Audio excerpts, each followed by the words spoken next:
तो कौन्तेय शीत उष्ण सुख दुख दाह आगम अपायिनः अनित्याः तान् तितिक्ष्व भारत। मात्रा स्पर्शास्तु कौन्तेय शीतोष्ण सुख दुखदा आगमापायिनो अनित्या तान् तितिक्ष्व भारत। मात्रा स्पर्शास्तु कौन्तेय शीतोष्ण सुख दुखदा आगमापायिनो अनित्या तान् तितिक्ष्व भारत। मात्रा स्पर्शास्तु कौन्तेय शीतोष्ण सुख दुखदा आगमापायिनो अनित्या तान् तितिक्ष्व भारत। प्रभु जी मात्रा स्पर्शास्तु कौन्तेय शीतोष्ण सुख दुखदा आगमापायिनो अनित्या तान् तितिक्ष्व भारत। मात्रा स्पर्शास्तु कौन्तेय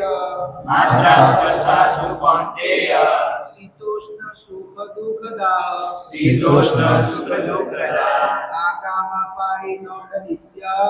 आगमापायिनो अनित्या तां तितिक्ष्व भारत। तान् तितिक्ष्व भारत। मात्रा स्पर्शास्तु कौन्तेय शीतोष्ण सुख दुखदा आगमापायिनो अनित्या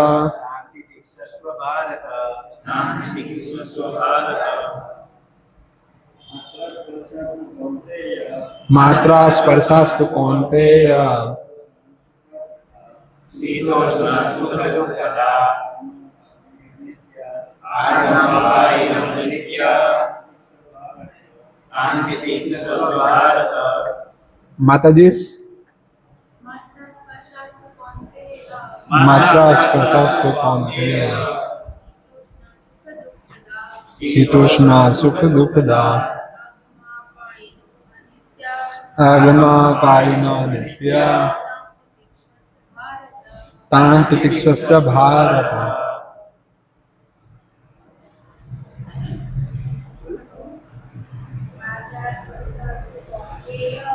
मात्रा स्पर्शास्तु कौन्तेय शीतोष्ण सुख दुखदा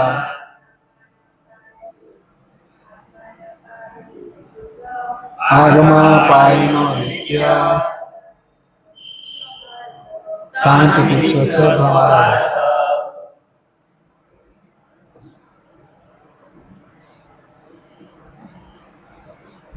તમારા ધર્મપત્ની શું નામ? નીતા માસ. માતાજી તમે કઈ નહીં, પ્રયાસ તો કરો, બે જણ મળીને કરો.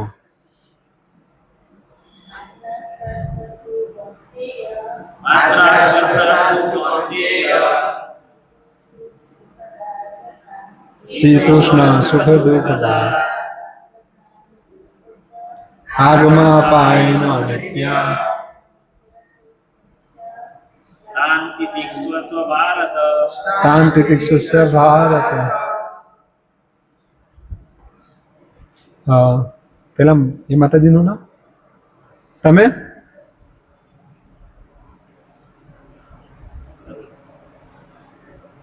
કઈ નહીં, ચાલો બીજી વાર તમે બે જણ તૈયારી કરીને આવજો, તમારા માટે પણ ને તમારા માટે પણ, ને ત્રીજી વાર પછી નીરવની મમ્મી માટે જ રહ્યા.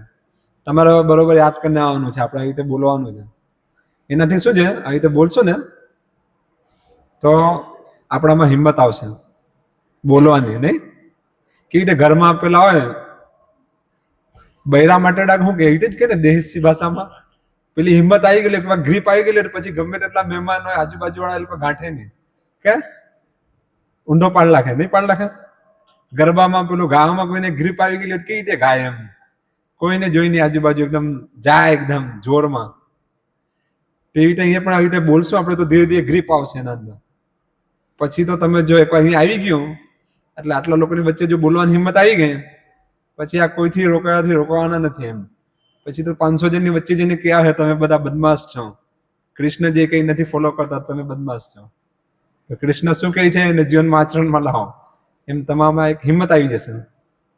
કઈ ને તો શબ્દાર્થ, અનુવાદ અને ભાવાર્થ કૃષ્ણ કૃપામૂર્તિ અભય ચરણારવિંદ ભક્તિ વેદાંત સ્વામી શીલ પ્રભુપાદ દ્વારા.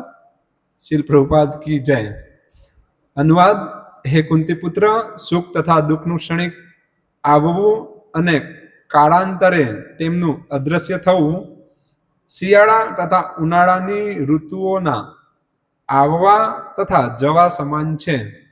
હે ભરતવંશી, તેઓ ઇન્દ્રિયાનુભૂતિમાંથી જન્મે છે અને મનુષ્યએ તેમને અસ્વસ્થ થયા વિના સહન કરતા અવશ્ય શીખવું જોઈએ. અને મનુષ્ય તેમને અસ્વસ્થ થયા વિના, એનો મતલબ થયો અસ્વસ્થ થયા વિના એટલે અસ્વસ્થ. મમ જ્ઞાનતિમિરાન્ધસ્ય જ્ઞાનંજન શલાકયા ચક્ષુરુન્મિલિतं येन તસ્मै શ્રી ગુરુવે શ્રી ચૈતન્ય મનોભીષ્ટં સ્થાપિतं येन ભૂતલે સ્વયં રૂપ કદા મह्यं દદાતિ સ્વપદાન્તિકં. વંદેહં શ્રી ગુરુ શ્રીયુતાપદકમલં શ્રી ગુરૂन् વૈષ્ણવાંશ્ચ શ્રી રૂપં સાગરજાतं સહગણ રઘુનાથં तं સજીવં સાદ્વૈतं સાવધૂतं પરિજનસહિतं કૃષ્ણ ચૈતન્ય દેવં શ્રી રાધા કૃષ્ણ પાદાન સહગણ લલિતા વિશાખાન્વિતાંશ્ચ નમો વિષ્ણુપાદાય કૃષ્ણ પ્રેષ્ઠાય ભૂતલે શ્રીમતે ભક્તિ વેદાંત સ્વામી નિતિ નામિને. નમસ્તે સરસ્વતે દેવે ગૌરવાણી પ્રચારિને નિર્વિશેષ શૂન્યવાદી પાશ્ચાત્ય દેશતારિને. જય શ્રી કૃષ્ણ ચૈતન્ય પ્રભુ નિત્યાનંદ શ્રી અદ્વૈત ગદાધર શ્રીવાસ આદિ ગૌર ભક્ત વૃંદ. હરે કૃષ્ણ કૃષ્ણ કૃષ્ણ હરે હરે, હરે રામ રામ હરે. તો આનંદ બહુ સરસ ભાવાર્થ છે, પણ એ ભાવાર્થ વાંચવાથી પહેલા આપણે થોડુંક આનાથી પહેલે શું શીખ્યા હતા, શું સાંભળ્યું હતું એને પાછું યાદ કરી લઈએ, જેના થકી અત્યારનો આ શ્લોક શું કહેવા માંગે છે ખ્યાલ આવશે ને. તો આનાથી પહેલાનો શ્લોક હતો જે ભગવાન બતાવે છે, દેહિનો યસ્મિન યથા દેહ કૌમારમ યૌનમ જરા, કે આ શરીર છે અને શરીરને ચલાવનાર શરીર છે અને શરીર આવી રીતે રૂપાંતરિત થાય છે. બાલ્ય અવસ્થા, યુવાવસ્થા અને વૃદ્ધાવસ્થા ને તેવી જ રીતે આ શરીર છોડ્યા પછી તથા દેહાંતર પ્રાપ્તિ, આ શરીર છોડ્યા પછી બીજું શરીર પ્રાપ્ત થશે. ધીરસ તત્ર ન મુહ્યતિ, જે ધીર છે, જે આ બધી વસ્તુ જાણે છે આનાથી વિચલિત થતો નથી, એમ ન મુહ્યતિ, ધીર વ્યક્તિ આનાથી ગભરાતો નથી અને સહન કરે છે. હવે ત્યાર પછી એ જે ભગવાન ત્યાં જે શ્લોક છે એનો સાર હવે આમાં બતાવી રહ્યા છે કે માત્રા સ્પર્શાસ્તુ કૌંતેય. તો કેમ આ બતાવી રહ્યા છે આ શ્લોક? તો શ્રી વિશ્વનાથ ચક્રવર્તી ઠાકોર એમના કોમેન્ટ્રીમાં લખે છે કે અર્જુન આવી રીતે તર્ક કરે છે, ઠીક છે ચાલો અમે શરીર નથી, શરીર આત્મા છીએ અને શરીર આવી રીતે બદલાય છે, તો પણ જ્યારે બદલાય છે ત્યારે દુઃખ તો થાય છે, જ્યારે મૃત્યુ કોઈ પામે છે તો દુઃખ તો થાય છે. ગમે તેટલું કે શરીર નથી આત્મા છે પણ ત્યારે દુઃખે તો ખરી જ ને, શોકમગ્ન વ્યક્તિ થાય છે તો એ બધું દુઃખ થાય છે. તમે એમ કહો છો કે ધીર વ્યક્તિ એનાથી મોહિત નહીં થાય, પણ આનું દુઃખ થાય તેનું શું? તો એ પ્રશ્નનો આન્સર ભગવાન એ આપી રહ્યા છે કે યસ, દુઃખ તો થશે જ, પણ એ કેવું છે, માત્ર સ્પર્શાસ્તુ કૌંતેય, એ પેલું સ્પર્શ દ્વારા જે આપણને જેવી રીતે અનુભવ થાય છે સુખ અને દુઃખ, તેવી રીતે આનંદ થશે. પણ આ શીત ઉષ્ણ સુખ દુઃખદા, કે આ જેવી રીતે ઠંડી અને ગરમી આવે છે જાય છે, તેવી રીતે આ દુઃખ આવશે ને જરાક કાળ ક્ષણમાં તમે આગળ જઈને ભૂલી જશો. એટલું લાંબુ ચાલશે ને, એટલું યાદ રહેશે ને, એમ ટેમ્પરરી છે. દુઃખ રહેશે, સુખ રહેશે, વ્યક્તિ ભૂલી જશે. નહીં, સામાન્ય તો એવું થાય ને, કોઈ આપણે ત્યાંથી જતો રહે તો આપણે જોઈએ ઘણું દુઃખ થાય, 1 અઠવાડિયું 2 અઠવાડિયું, પછી ધીરે ધીરે વ્યક્તિ જેવા હતા એવા પોતાનું નોર્મલ લાઈફ જીવે છે. નહીં, અમુક સમય માટે દુઃખ હોય છે, પણ પછી ધીરે ધીરે લોકો ભૂલી જાય છે. તો ભગવાને એ આ શ્રી વિશ્વના ચક્ર ઠાકોર જ બતાવે છે કે ભગવાન એ વસ્તુ એને સમજાવવા માંગે છે કે આવશે દુઃખ અને જતું રહેશે, એ કઈ ટકવાનું નથી, હંમેશા દુઃખ રહેશે એવું નથી, આવશે અને જશે. આપણા બધા માટે આ ખુશ ખબર છે ને, ગુડ ન્યૂઝ, કે તકલીફ હંમેશા નથી રહેવાની. એવું નથી કે હંમેશા જ આવી રીતે રહેશે, વારંવાર આપણને મૃત્યુ સ્વીકારવું પડશે, વારંવાર આવી રીતે શરીર બદલતું રહેવું પડશે. ના, એવું નથી. જો આપણે ધીર ગંભીર થશો, ભક્તિ કરશો, તો આ બધી વસ્તુમાંથી બહાર નીકળી જશું. આ વારંવારનો દેહાંતર પ્રાપ્તિ આપણે નહીં સ્વીકારવું પડશે. તો શ્રી વિશ્વના ચક્ર ઠાકોર આ બતાવી રહ્યા છે. ઠીક છે, ચાલો આ સમજી ગયા કે હા આવી રીતે આવે છે જાય છે. એના માટે આપણે વિચલિત નહીં થવું જોઈએ, સહન કરવું જોઈએ. બરોબર છે. તો આ એક એમનો દ્રષ્ટિકોણ છે. અને એ જ વિષય વસ્તુને બીજા આચાર્યો અને જે ભગવાન એ જે થીમ દ્વારા સમજાવવા માંગે છે અર્જુનને, તો એ આવી રીતે સમજાવવા માંગે છે કે તારે સહન કરવું જોઈએ, નહીં, સહનશીલતાનો ગુણ અપનાવવું જોઈએ. પણ શેના માટે અપનાવવું જોઈએ એ અત્યારે આવશે આના ભાવાર્થમાં. તો થોડુંક આપણે જોઈએ ભાવાર્થમાં શું કહેવા માંગે છે. કર્તવ્યનું યોગ્ય પાલન કરતા મનુષ્ય સુખ તથા દુઃખના ક્ષણિક આવવા જવાને સહન કરતા શીખવું જોઈએ. વૈદિક શાસ્ત્રોની આજ્ઞા પ્રમાણે મનુષ્યએ માઘ માસ એટલે જાન્યુઆરી ફેબ્રુઆરીમાં પણ વહેલી સવારે સ્નાન કરવું જોઈએ. તે વખતે બહુ ઠંડી પડે છે, પરંતુ ધાર્મિક નિયમોનું ચુસ્તપણે પાલન કરનારો મનુષ્ય આ ઋતુ શિયાળામાં પણ સ્નાન કરતા અચકાતો નથી. તેવી જ રીતે ગૃહિણી અત્યંત આકરા ઉનાળા મે જૂન માસમાં પણ રસોડામાં રસોઈ કરવામાં આનાકાની કરતી નથી. તો શ્લોક કંઈ અલગ જાય છે અને પ્રભુપાદ જે પરપોટમાં લખે છે એમ ખ્યાલ નથી આવતો શું કહેવા માંગે છે. માઘ માસ આવી રીતે વૈદિક નિયમોનું ચુસ્તપણે પાલન, તે પોઈન્ટ શા માટે આવે છે? કારણ કે સામાન્ય ત્યાં શું હોય, જે ભગવાન આનાથી પહેલા બતાવ્યું કે તથા દેહાંતર પ્રાપ્તિ, આ શરીર છોડીને બીજું શરીર મળશે, તો એ લોકો સ્વીકારતા નહીં હોય ને. લોકો એવું સામાન્ય જે આપણી જીવનશૈલી છે ત્યાં પુનર્જન્મનું કોન્સેપ્ટ નથી. તો વ્યક્તિ વિચારે છે આ જીવન પહેલું અને છેલ્લું છે, અને એ હિસાબથી એ જીવન જીવે છે. એ હિસાબથી આખો આ સમાજ અગ્રસર થાય છે ને, ધીરે ધીરે આગળ આવી રીતે જ વધે છે. તો જ્યારે શરીરના દેહાત્મ ભાવમાં વ્યક્તિ હોય છે ત્યારે શરીરને સુખી કરવા માટે જીવન જીવે છે કે આ શરીરને મારે સુખી કરવું છે. તો જ્યારે શરીરને સુખી કરવા માટે વ્યક્તિ જીવે છે તો એનું માપદંડ શું હોય છે કે હું આ સુખને મેળવું અને સાથે સાથે કોઈને દુઃખી નહીં કરું. આ માપદંડ હોય છે. જેવી રીતે એક સ્ત્રી અને એક પુરુષ, જે ભૌતિક જગતનો સર્વોચ્ચ આનંદ કહેવાય છે યૌન જીવનનો, તો આવી રીતે બે જણ જ્યારે મળે છે ત્યારે એ આનંદ એ લોકો મેળવે છે. તો આ જીવન છેલ્લું છે, હું શરીર જ છું, તો શરીરને સુખી કરવા માટે જીવવું છે. તો એ માટે પછી કોઈ પ્રતિબંધ નહીં હોવો જોઈએ. નહીં, નિયમો ક્યારે આવે છે? જ્યારે શાસ્ત્રો હોય છે. જ્યારે પુનર્જન્મનો વિચાર હોય ત્યારે નિયમ હોય, પણ પુનર્જન્મ તો છે નથી. તો આ જીવનમાં મારે આનંદ માણવો છે, તો આનંદ માણવા માટે વ્યક્તિ આવી રીતે એકબીજાનો સંગ કરે છે, એક સ્ત્રી એક પુરુષનો સંગ કરે છે.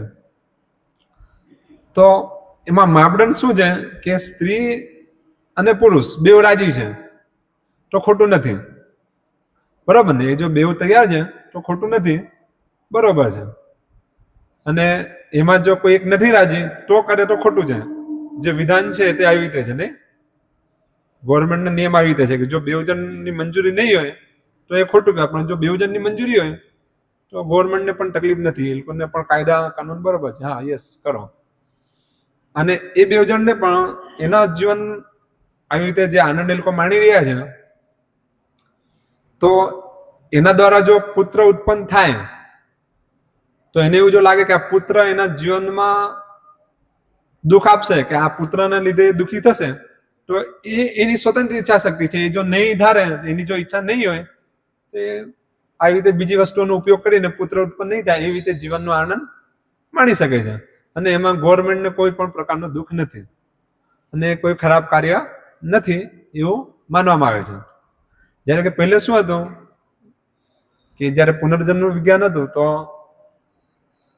શાસ્ત્રોના નિયમો હતા, તો ત્યારે સ્ત્રી પુરુષ સંગ ત્યારે જ કરી શકે પુત્રની ઉત્પત્તિ માટે.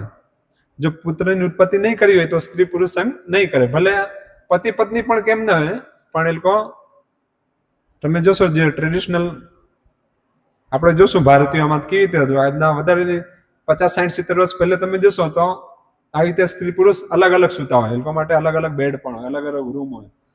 એક માતાજીઓનું આખું અલગ અને પુરુષોનું આખું અલગ. કેમ? કારણ કે એ લોકો ત્યારે જ સંગ કરશે જ્યારે પુત્રની ઉત્પત્તિની જરૂરત હોય. એ લોકોને જ્યારે પુત્ર પ્રાપ્ત કરવા હોય ત્યારે સંગ કરે, તો એ કોન્સેપ્ટ હતો. પણ હવે એ તો છે જ નહીં, તો એ લોકોની જ્યારે ઈચ્છા હોય ત્યારે સંગ કરી શકે. અને જો એ સંઘમાં બાધારૂપ હોય તો એનું દવા લઈને નિવારણ લાવી શકે. તો આ વિચારધારા કેવી રીતે બને છે? આ બધી જે વિચારધારણાઓ છે એ જ્યારે શરીરને સુખી કરવા માટેની વાત આવે છે ત્યારે આ વિચારધારણાઓ બને છે. જો એ શરીરને સુખી કરવા માટે શાસ્ત્રોનો નિયમ લાવે તો પછી એને ઘણી બધી આવી રીતે આ બધું ચુસ્તપણે પાલન કરવાની વાત આવશે, પણ શાસ્ત્રોનો નિયમ તો નથી જોઈતું. તો આવી રીતે આ સમાજમાં બધી વસ્તુનું વેલ્યુ નિર્માણ થાય છે. ખ્યાલ આવે છે? એક ઉદાહરણ આવી રીતે કોઈ બીજી વસ્તુ લઈ લો, જેના અંદર ધારો કે આ હાથ છે, તો આ હાથ હું મારી મેરે ફેરવી શકું છું ગમે તે બાજુ, નહીં? એમાં મને આનંદ આવે છે, હું ફેરવતો છું. પણ આ હાથ કોઈના ગાલ પર નહીં જવું જોઈએ, મને એને ધ્યાન રાખવાનું છે. જો આ હાથ કોઈના ગાલ પર જશે તો શું થશે? બીજો હાથ આવશે મારી ગાલ પર, નહીં? એનું મને ધ્યાન રાખવાનું છે. તો ડાયરો શું છે કે તમારે જે કરવું હોય તમે કરી શકો. તમારે જેવી રીતે શરીરને સુખી કરવા માટે તમારે જે કાર્ય કરવું હોય તમે કરી શકો. બસ એ કાર્યોથી બીજાને દુઃખ નહીં થવું જોઈએ. નિયમ આ છે કે તમારા કાર્યોથી બીજાને દુઃખ નહીં થવું જોઈએ, બીજાને તકલીફ નહીં પડવી જોઈએ. જો બીજાને તકલીફ પડશે તો પછી તમે કાનૂની રૂપે તમે ખોટા કહેશો તો તમારા ઉપર દંડ ફટકારવામાં આવશે. આ માપદંડ કેવી રીતે બની રહ્યું છે? જ્યારે આપણે વિચારીએ છીએ કે હું આ શરીર છું ને એ વિચારીને જ્યારે કાર્ય કરીએ ત્યારે આ માપદંડ આવે છે. પણ જો આપણે એમ વિચારીએ કે હું આ શરીર નથી, હું આત્મા છું અને શરીર આવી રીતે બદલાય છે, તો પછી માપદંડ બદલાઈ જશે. પછી માપદંડ શું આવશે કે તમારે શું કરવું છે ને શું નથી કરવું એ નિર્ધારિત પછી આપણે નહીં કરી શકીએ, એ શાસ્ત્ર કરશે. અત્યારે શું છે? અત્યારે પણ આપણે જાતે નિર્ધારિત નથી કરી રહ્યા મારે શું કરવું છે ને શું નથી કરવું, આપણા હાથમાં નથી. અત્યારે પણ આપણે નિયમ તો પાલન કરી જ રહ્યા છીએ, પણ અત્યારે આપણે કોના નિયમ પાલન કરી રહ્યા છીએ? મનુ સંહિતાના નહીં. અત્યારે આપણે આચાર સંહિતા પાલન કરી રહ્યા છીએ, નહીં? એટલે આચાર સંહિતા મીન્સ જે મોટા મોટા લોકો મળીને જે નિયમો બનાવી રહ્યા છે, જેવી રીતે ધારો કે આ ધીરુભાઈ અંબાણી છે, રિલાયન્સનો માલિક, એણે જે નિયમ બનાવ્યા છે એ નિયમ પ્રમાણે એના વર્કરો કામ કરશે ને એ લોકો એ નિયમ પ્રમાણે પોતાનું જીવન વ્યવસ્થિત કરશે. ખ્યાલ આવે છે? તેનો જે નિયમ હોય, ધારો કે નિયમ હોય કે બપોરની શિફ્ટ હોય એટલે 2 થી 11, તો પેલો વ્યક્તિ 2 થી 11 પોતાને ઢાલશે, એ પ્રમાણે સુઈ જશે, એ પ્રમાણે ઉઠશે અને એ પ્રમાણે કાર્ય કરશે. તો નિયમ તો પાલન કરી રહ્યો છે, પણ કોના કરી રહ્યો છે? પેલા રિલાયન્સ વાળાના. નહીં, રિલાયન્સ વાળા નહીં કરે તો ટાટા બિરલાના કરશે. ટાટા બિરલાના નહીં કરે તો બીજા બહુ બધા પ્રોજેક્ટ છે, અવધ છે, મેટ્રો ટ્રેન વાળાનું છે. નહીં, તો આવી રીતે કોઈ બીજા કંપનીઓના, બીજા માસ્ટરના આવી રીતે નિયમ તો પાલન કરતો જ છે. એની જાતે પોતાની સ્વતંત્ર ઈચ્છા શક્તિ નથી, હજુ પણ એ ડિપેન્ડ તો છે જ. હજુ પણ નિયમ તો બધા જ પાલન કરી રહ્યા છે, પણ એ નિયમો શાસ્ત્રોના આધાર પર નહીં રહીને આ લોકોના આધાર પર છે. આ લોકો જેવી રીતે નિયમ બનાવે છે એ નિયમો લોકો પાલન કરે છે. તો એ નિયમો જયારે એ લોકો પાલન કરે છે તેમાં શું થાય છે? જો કંઈક નિયમ પાલન કરશે એમાં એને દુઃખ થશે તો શું કરશે? સહન કરવું પડશે. નહીં, કોઈ પણ વર્કરને મેનેજરના પોસ્ટ સુધી જવું હોય તો શું કરશે? સહન કરશે. ધારો કે આ તેનું લઈ લો, રિલાયન્સનું જ લઈ લો. રિલાયન્સમાં સ્ટાર્ટિંગ સેલેરી જે છે એ લોકોની ત્યાં ઓફિસમાં તો વર્ષે 7 લાખ રૂપિયાની છે સ્ટાર્ટિંગ. કોઈ પણ વર્કર ત્યાં લાગે છે તો એની એક વર્ષમાં ઓછામાં ઓછી સેલેરી 7 લાખ રૂપિયાની હોય છે. અને જેમ જેમ એનો પોસ્ટ વધે છે તેમ તેમ વર્ષે 20 લાખ, 25 લાખ, 50 લાખ, 60 લાખ, 1 કરોડ સુધી વર્ષે પગાર લેનાર વ્યક્તિ છે રિલાયન્સમાં. પણ દર ત્રીજે ચોથે વર્ષે વ્યક્તિ ત્યાંથી નોકરી છોડીને જતો રહે છે. કેમ? જાતે જ છોડીને જતો રહે. 4 વર્ષ થાય એટલે જાતે જ જતો રહે. એટલું બધું એના ઉપર લોડ આપવામાં આવે, એટલું ડિપ્રેશન, એટલું એને નીચોડવામાં આવે. ખ્યાલ આવે? જેટલી સુવિધા જેટલા પૈસા આપે એટલા એને નીચોડવામાં આવશે. તો એને સહન કરવું પડશે. જો સહન નહીં કરશે તો છોડીને જતું રહેવું પડશે. તો વ્યક્તિ સહન કરે છે. અને ત્યાં જે આવી રીતે જયારે સહન નહીં થાય એ લોકો શું કરે? જેટલા મોટા મોટા ફેક્ટરી વાળા હોય, મોટા મોટા બિઝનેસમેન, એ લોકો શું કરે? બધા વર્કરોને જો આ લોકો આવી રીતે છોડીને નાહી ચાલ્યા ને અમારી બદનામી થતી છે કે આ લોકો બહુ નીચોડે એટલે જતા રહ્યા, તો એ લોકો શું કરે? વર્ષ 6 મહિનામાં એક ક્લાસ મૂકે. કયો ક્લાસ હોય? પેલું શું કહે એને? Motivation class. ત્યાં આવી રીતે વક્તાને બોલાવે, એક સ્પીકરને બોલાવે, ત્યાં મોટિવેશનલ સ્પીચ અપાવે એનાથી. અને પેલો આવી રીતે સ્પીચ આપે, તમે કરી શકો, સહન કરો. જે સહન કરે છે તે આગળ વધે છે. ને એ જે મોટિવેશનલ જે સ્પીચ આપે એ લોકો ક્યાંથી લાવે? ભગવદ્ ગીતાથી જ લાવે. ને મોટા મોટા જેટલા બિઝનેસમેન છે એ લોકો શું કરે? પેલાને કહીને જ લાવે તારે ભગવદ્ ગીતામાંથી બોલવાનું. કારણ કે હજુ પણ ભારતમાં લોકો ભગવદ્ ગીતાને પ્રાધાન્ય આપે છે. નહીં, તો પેલો આવશે ને આ શ્લોક પડે બોલશે, માત્ર સ્પર્શાસ્તુ કૌંતેય, કે ભાઈ આ બધું જે દુઃખ છે, આ મેનેજરનું દુઃખ કે આનું દુઃખ, આ બધું આગમાં પાણીનો અનિત્ય આવશે ને જતો રહેશે, પણ તું સહન કર. ભારત કે હે વર્કરો, તમે સહન કરો. જો તમે સહન કરશો એક દિવસ આ પોસ્ટ પર આવશો. આવી રીતે કરીને એ લોકો સ્પીચ અપાવે. ખ્યાલ છે? તમે જોજો મોટા મોટા જેટલા પણ મોટા કામકાજ હોય ત્યાં રીતે એ લોકો કેવડાવે, જેના થકી પેલા વર્કર ભાગે નહીં. એ લોકો પોતાને નીચળવા માટે તૈયાર રહે ને એમાંથી ધારો કોઈ ભાગી પણ જાય તો કંપની ઉપર બ્લેમ નહીં કરે કે આણે આવી રીતે કહ્યું નહીં, એ પોતામાં ખામી છે કે મારાથી નીચે મેં આવી ગયો. બાકી એ લોકોનું જે સિસ્ટમ છે એકદમ બરોબર છે, એ લોકોનું એકદમ પરફેક્ટ કાર્ય થાય છે, ભૂલ અમારામાં છે.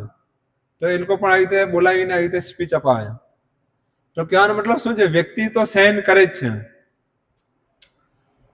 સૌથી મોટું છે પતિ એના પત્નીને સહન કરે છે. નહીં, કેટલું બધું સહન કરવું પડે છે. તો જે આનંદના લગ્ન વાળા છે એ લોકો જાણતા હશે કેટલી માથાકૂટ હોય. ગમે તેટલું કરી દો, તમે 12 કલાક કામ કરીને છેલ્લે ઘરે જાઓ તો એ જ કહે આ નહીં લાવ્યા ને, પેલું નહીં આપવા ગયા ને, પેલું રહી ગયેલું છે ને, આ ક્યારે કરશો, પેલાને ક્યારે આપશો, એમ રિયલી.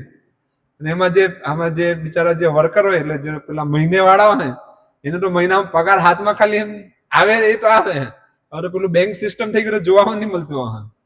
એની પહેલે જ લાંબુ લિસ્ટ આવી જાય. પેલા પાર્લર વાળાને આપવાના છે, ત્યાંથી સાડી વાળાને આપવાના છે, અહીંયા છે, ત્યાં છે, કિરાણું છે ને પટી ગયું. ને છેલ્લે કહી દેશે કે છેલ્લે શું હોય? મોટા ભાગે ઝઘડામાં શું હોય? શું આમાં કોઈ નથી ગ્રસ્ત? યોગેશ નું તો બાકી કે હજુ આવ્યું નથી એટલે એના અનુભવ નહીં હોય. બાકી જે અનુભવી એ લોકોને ખબર હોય કેવું હોય. છેલ્લે એક જ વાત સાંભળવા મળે. શું સાંભળવા મળે? એટલે કિશોર કાકા તો નહીં કહે, તમે કેટલા નહીં આવેલા છે તો લેવાના દેવા પડે. છેલ્લે એક જ વસ્તુ સાંભળવા મળે જે કોમન છે, તમે મારા માટે કર્યું જ હું કોમન. તમે પોતાને ઘસી નાખો ને, આ કોમન છે. તો સહન કરવું પડે ને, નહીં? એમાં મારો અત્યારનો અનુભવ છે, સૌથી મોટું સહન કરવાનું શું? ખબર? બે વસ્તુ છે. મેં કેવી દેખામ એટલે કયો સારું દેખાય, ભલે નહીં બહુ સારું દેખાય. પછી 10 મિનિટ એક રાઉન્ડ માન્યા હા, મેં કેવી દેખામ એટલે ટોર્ચર જેવું લાગે, પણ સહન કરવું પડે. નહીં સહન કરે તો ગયા. એક વાર જો તમે ગુસ્સામાં કહી દીધું ભૂત જેવું દેખાય, વાસ્તવિકતા જો કહી દીધી તો ગઈ ભેંસ પાણીમાં. પછી તો તમારી ખેન નહીં, પછી તો 2 કલાક ચાલે ટાંડવ. જિંદગીમાં ના તો એના ત્યાંથી આવે ની માં આવે, બાપ આવે, એમ તો કેમ તું એ કીધું? એક તો આ કોમન છે. ને બીજું શું છે, એટલે બધા સાથે જ થયા. તો મેં પોતાનું કહ્યું, તમે એમ નહીં વિચારતા, બધાને જ છે. પેલા કે નહીં, એમ મને મોકો મળે તો મેં કેતો છે. બીજું છે, મેં કેવું બનાવ્યું આજે, કેવું લાગ્યું? મેં કેવું બનાવ્યું? તમે કીધું મજા આવી ગઈ. એ તો મજા તો આવે જ ને ધારો કે કીધું નહીં મજા આવી તો ખેર નહીં, પછી તો કેવું બનાવ્યું સાઈડમાં. તમને તો ગમે જ નહીં મારા હાથનું, નહીં? તો પતિઓ કેટલું સહન કરે એમ. નહીં બરોબર હોય તો પણ કેવું પડે બરોબર છે, મજા આવી, બહુ સારું દેખાય. એવું નથી ખાલી પુરુષોને સહન કરવું પડે, માતાજીઓ પણ ઘણું સહન કરે. એ લોકોની સહનશીલતા વિશે આજે અમે નથી કહેવાના, પણ એટલું છે, એ લોકો પણ ઘણી બધી વસ્તુ સહન કરે છે. મોટા મોટા કેસ એ લોકો સહન કરે છે. આપણે તો શું કરીએ, એ લોકો બધું ચલવી લે. તો કહેવાનો મતલબ શું છે, આવી રીતે લોકો સહન તો કરે જ છે. પણ અહીંયા જે કૃષ્ણ કહી રહ્યા છે, તાન તિતિક્ષસ્ય ભારત, સહન કરો, તો એ આ વસ્તુને સહન કરવા માટે નહીં કહી રહ્યા. આ અત્યારે જે આપણે સહન કરીએ છીએ એ અજ્ઞાનતામાં સહન કરીએ છીએ, નહીં? આપણને નથી ખબર સહન કર્યા પછી શું થશે. ને જયારે સહન કરીએ છીએ ત્યારે દુઃખ થાય છે, ને સહન કર્યા પછી પણ દુઃખ થાય છે. એવું નથી તમે સહન કરીને હા કહી દીધું તો પછી કઈ આનંદ મળવાનો, પછી પણ દુઃખ, અને પહેલે પણ દુઃખ. તો એ તમોગુણ જેવું છે. તમોગુણનું કાર્ય કેવું હોય છે? શરૂઆતથી લઈને આખરી સુધી દુઃખ જ હોય છે. તમોગુણમાં કાર્ય એવી રીતે જ હોય છે, નહીં? પણ કૃષ્ણ જયારે એ કહી રહ્યા છે તમે સહન કરો, તો એના માટે નથી કહી રહ્યા. અહીંયા શા માટે કહી રહ્યા છે સહન કરો? કારણ કે જે પુનર્જન્મનું વિજ્ઞાન છે, તે પુનર્જન્મ કેવી રીતે થાય છે? તો કર્મો દ્વારા થાય છે, નહીં? ઈચ્છા અને કર્મ. તો જો આપણને સારું જીવન જોઈએ તો એના માટે સારા કાર્યો કરવા પડશે. સારા કાર્યો એટલે પોતાનું નિયત કર્તવ્ય કરવું. પોતાના નિયત કર્તવ્ય કરવું, તો એ નિયત કર્તવ્ય કરતી વખતે, હવે નિયત કર્તવ્ય કરતી વખતે શું થાય? અમુક કાર્ય કરવામાં બહુ આનંદ આવે અને અમુક કાર્ય કરવામાં આનંદ નહીં આવે. જે રીતે પ્રભુપાદ અહીંયા ઉદાહરણ આપી રહ્યા છે કે આવી રીતે ઠંડીના મહિનામાં, જાન્યુઆરી ફેબ્રુઆરી મહિનામાં ઉઠીને સવારે સ્નાન કરવું એ નિયત કર્તવ્ય છે ને, આદેશ છે કે બધાએ સવારે વહેલી ઉઠવું જોઈએ, ઉઠીને સ્નાન કરવું જોઈએ ઠંડા પાણીથી. તો આ આદેશ છે શાસ્ત્રોનો. તો ઠંડીના મહિનામાં નહીં ગમે, ઉઠીને સ્નાન કરવાની ઈચ્છા નહીં થાય સવારમાં, પણ કર્તવ્ય છે તો ઉઠીને કરશું તો દુખશે. તો કૃષ્ણ કહે છે એને સહન કરો. ગરમીમાં તો આનંદ આવશે, ગરમીના મહિનામાં ઠંડા પાણીથી નાવાનું ગમે, પણ ઠંડીમાં નહીં ગમે. તો એ તકલીફ છે ને, એમ નિયત કર્તવ્ય પાલન કરવામાં તકલીફ છે. પણ એ તકલીફ જો આવતી હોય તો પણ એને સહન કરો. કેમ સહન કરો? કારણ કે જો તમે અત્યારે સહન કરશો, પોતાનું કર્તવ્ય કરશો, તો તમે જીવનના અંતમાં ભગવાનને પ્રાપ્ત કરશો. તો એ માટે એને સહન કરવાનું છે. તો અહીંયા લક્ષ્ય છે, એ લક્ષ્ય માટે સહન કરવાનું છે. તો સહન કરવાની વાત ક્યારે આવશે? જ્યારે કંઈક લક્ષ્ય હશે. જ્યારે જીવનમાં લક્ષ્ય હોય તો સહન કરવાની વાત આવશે. પણ જીવનમાં જો કઈ લક્ષ્ય જ નહીં હોય તો જ્યાં મન આવ્યું ત્યાં ગયા, ફર્યા, પોતાની મનથી ચાલે, તો ત્યાં એટલું સહનની વાત નહીં આવે, નહીં? તો પ્રભુપાદ અહીંયા બતાવી રહ્યા છે, જે નિયત કર્તવ્ય જ્યારે કરશું તો આવી રીતે ઘણી બધી મુશ્કેલો આવશે, તો એને સહન કરવાનું છે. અને બીજું ઉદાહરણ પ્રભુપાદ આપી રહ્યા છે કે જેવી રીતે ગૃહિણી છે, એ લોકો મે જૂન મહિનામાં આવી રીતે રસોઈ બનાવે છે. તો એ રસોઈ ત્યારે ગરમીમાં રસોઈ બનાવવું ગરમીના અંદર દુઃખદાયી છે ને. એટલે આ જે વાત કરી રહ્યા છે પ્રભુપાદ, એ તો તે સમયની વાત કરી રહ્યા છે, જ્યારે ચૂલા ઉપર રાંધતા હતા લાકડાના ચૂલાથી. અત્યારે નહીં, હવે તો એસી કિચન આવી ગયું છે, કઈ તકલીફ જ નથી. એટલે હવે ગૃહિણીને બહુ તકલીફ છે એવું નથી. મોટા ભાગે એકદમ ગરમીનો અનુભવ કરવો હોય તો પદયાત્રામાં જાઓ, કારણ કે મારો અનુભવ છે પદયાત્રાનો, બહુ જ ખતરનાક. આ મે જૂનની જ વાત હશે, મે મહિનાની જ વાત છે. મે મહિનામાં મારું એ લોકોએ ચેન્જ, પેલા વિશ્વસેન પ્રભુએ મારું સેવા ચેન્જ કરી દીધી. એમણે સેવા આપી કિચન સેવામાં, તમારે હવે કુકિંગ કરવાની છે. ને કુકિંગમાં તો મારું શૂન્ય જેવું જ હતું, પણ હવે આદેશ છે એટલે કરવાનું છે. પાછું એણે હેડ કુક બનાવ્યું, તારે બધી જ કુકિંગ તારે જ કરવાની, તારે જ બધું કરાવવાનું, તારે જ જવાનું. તો સારું. એમ પદયાત્રામાં અમે જનરલી 8 લોકો હોય, 7 થી 8 લોકો, ને એ સમયે 15 થી 16 હતા. રામગીરધારી પ્રભુ અને નંદગ્રામના પણ અમુક યુવાનો, ત્યાંના ભક્તો આવ્યા હતા પદયાત્રામાં સેવા આપવા માટે. હવે એ લોકો માટે રોટલી બનાવી, ને કેવું હતું, એક ગામથી બીજે ગામ દરરોજ આવી રીતે ચેન્જ થાય. અને એમાં પણ પ્લસ કેવું, ગરમી તો ગરમી, તાના તો પથ્થર પણ તપે. આ નેત્રંગની પેલી બાજુનો જે એરિયો છે ને, આખું પહાડીયો એરિયો, ને ગરમી જો પડે તો તાની નીચેના પથ્થર પણ તપે. ને મને તો પહેલેથી જ આવું બધું સહન તો નહીં જ થાય.